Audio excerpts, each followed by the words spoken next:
Francesco Rizzuto is the Dean and Head of the School of Law at Liverpool Hope University, and he joins us now live from Liverpool. It's great to have you on the program once again, sir. Now, we heard Russia say it's going to decrease its military activity in and around Kiev. A lot of skepticism around that statement. Do you think they're withdrawing or repositioning their troops and changing their action plan? I think they're probably focusing on what they should have focused from the very beginning, and that was the Donbass. This was before we realized that Putin's rationality was a little bit deficient. Clearly, they've had a pretty terrible time in trying to invade and occupy the whole of the Ukraine. So the fact that they announced that they're going to reposition themselves is probably correct. However, they're going to do a lot of damage, and we're seeing it in Mariupol and elsewhere before that repositioning is complete. I think that the Russians are going to inflict maximum damage to the civilian infrastructure and whatever else they can destroy before we get to a position where perhaps they feel that it's time to talk. So maximum destruction before getting anywhere, really. Right. Putin needs a victory somewhere. Otherwise, he really is in trouble.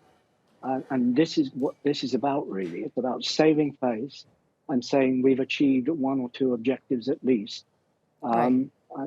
Fundamentally, I think that this is where we're at the moment. Let's take a look a bit at the outcome of yesterday's peace talks. Ukraine is asking for 8 countries, including Turkey, to become guarantors who would essentially provide weapons to Ukraine only in the case where they can't reach a diplomatic solution within the time frame of 3 days after they experience Russian aggression. Now, there are 2 main issues here, one being Russia agreeing to these terms, and the second being whether or not these 8 countries will essentially be willing enough to provide Ukraine with the security guarantees it's asking for? I think that Russia is unlikely to agree to what we might call a mini NATO, a NATO of 6, 7, 8 states.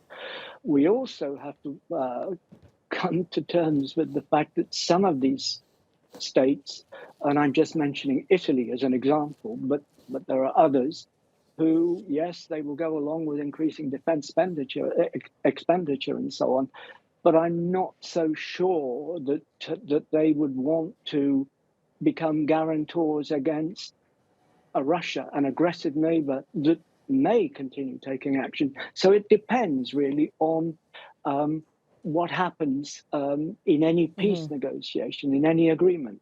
Right. I really think that the guarantor issue may have worked for Austria, to give you an example of a neutral country. I'm not so sure that the Ukraine, where there's been a hot war, it would actually work. Right. And beyond paper. Right. And in previous peace talks, the 2 sides had agreed to opening humanitarian corridors, but we didn't see that happen this time around. And we've seen Russia use those corridors to threaten Ukrainians to surrender, like what we saw happen in Mariupol. How worrying is that, to see innocent people being used by Russians as leverage in making gains across the country? I think that it is clearly a tactic: terrorize, destroy. He holds the initiative here, and I think that threatening him with war crimes or his officers and so on, it's not going anywhere at the moment. This is clearly part of the strategy.